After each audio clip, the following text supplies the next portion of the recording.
ভাসুরের ছেলের মুখে ভাতের অনুষ্ঠানে গ্রামের বাড়িতে গিয়ে কি করলাম সবটাই শেয়ার করবো আজকে আপনাদের সাথে। হ্যালো এভরিওয়ান, আসসালামু আলাইকুম। সবাই কেমন আছেন? আশা করি সবাই ভালো আছেন এবং সুস্থ আছেন। বাসার সব কাজগুলো গুছিয়ে নিয়ে এই তো আমরা সবাই মিলে রেডি হয়ে গেলাম। এখন হচ্ছে আমরা গ্রামের বাড়িতে যাব। তো যাওয়ার সময় একদমই কোনো ভিডিওই করা হয়নি, তো শুধু রেডি হয়েছিলাম সেইটুকুই নিয়েছিলাম। তারপর চলে এসেছি এই তো শ্বশুর বাড়িতে।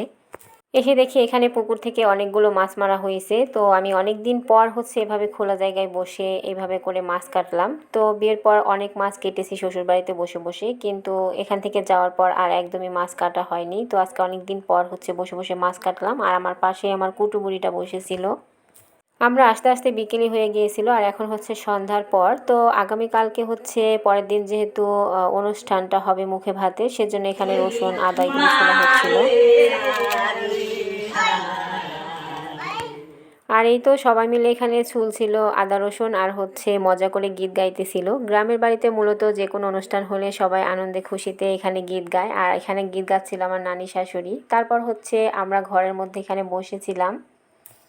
এদিকে এই যে আমার বুড়িটা হচ্ছে গান বাজতেছিল বক্সে, আর সে হচ্ছে এখানে নাচানাচি করতেছিল ওর কাজিনের সাথে। আর এই তো অনেকগুলো পিচ্চিরাই ছিল এখানে, কিন্তু সে হচ্ছে অতিরিক্ত দুষ্টু, আর সবার সঙ্গে সে এই যে নাচানাচি করতেছিল। আর ভাবলাম সেটা আপনাদের সঙ্গে একটু শেয়ার করি।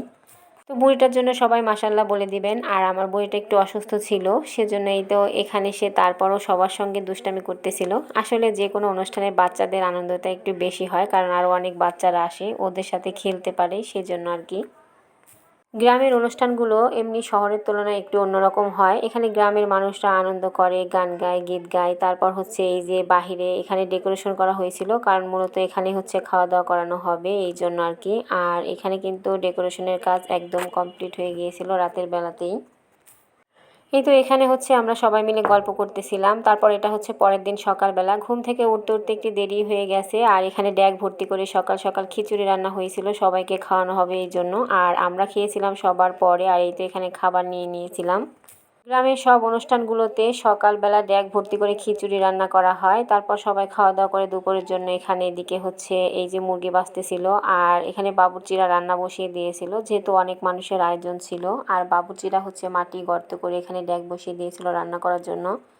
তো আমরা রেডি হয়ে এসে দেখি এখানে হচ্ছে তাকরিম বাবু, মানে যার মুখে ভাত, ওর আম্মু ওকে নিয়ে বসেছে, আর সবাই ওর মুখে ভাত দিচ্ছিল। আর এই তোকে সম্মান করে সবাই ওকে টাকা দিচ্ছিল। তো আম্মু ওকে একটু খাইয়ে দিয়ে তারপর আমরা চলে এসেছিলাম এখানে প্যান্ডেলে খাওয়ার জন্য।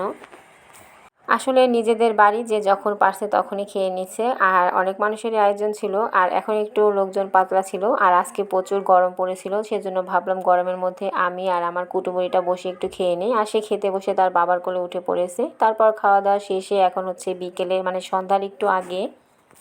তো অনুষ্ঠান বাড়িতে আসলে কিন্তু সবার সঙ্গে দেখা হয়, অনেক ভালোই লাগে। আর এখানে এই তো এই আম গাছটাতে অনেক পরিমাণে আম ধরেছিল, তো আমরা একটু ছাদে এসেছিলাম। আর এই তো এই আমগুলো ছাদের উপর পড়েছিল, মানে পড়েনি, গাছেই ধরেছিল, কিন্তু মানে ছাদ থেকে হাত দিয়ে পারা যায় এমন আর কি। আর এই তো, আর চারপাশটা এত সুন্দর লাগছিল। তো সবাই ভালো থাকবেন, সুস্থ থাকবেন। আজ এ পর্যন্তই, আল্লাহ হাফেজ।